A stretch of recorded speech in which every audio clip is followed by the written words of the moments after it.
Alinsunod sa layunin ni Pangulong Ferdinand R. Marcos Jr., isang paaralan ang nabigyan ng maaasahang supply ng kuryente. Sa Pag-asa Island sa West Philippine Sea, isang simpleng hakbang ang nagdulot ng malinaw na epekto sa pag-aaral at serbisyo sa komunidad. Narito ang report.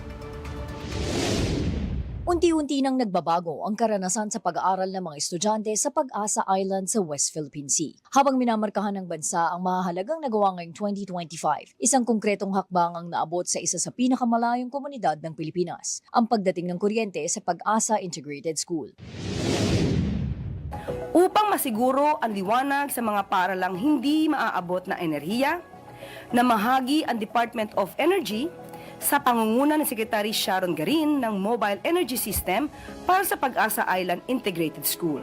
Bilang pagtupad sa pangako ng administrasyon ni PBBM na dalhin ang pangunahing serbisyo kahit sa malalayong lugar, nag-deploy ang Department of Energy sa pamumuno ni Secretary Sharon Garin ng isang mobile energy system sa paaralan sa Kalayaan, Palawan.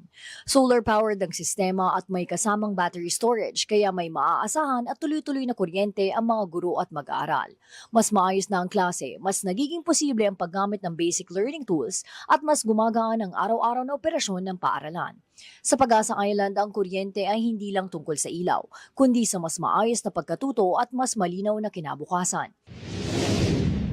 Sapagkat alam naman natin ngayon na ang pagtuturo ay lalong mas mabilis, mas madali at mas epektibo kapag mayroong kuryente. Kahit kami po ay nasa malayong isla, gumagamit pa rin po kami ng mga technologies such as TV, laptops, and projectors. Especially ako bilang science teacher, hindi ko naman basta-basta ibibigay sa mga bata yung concept.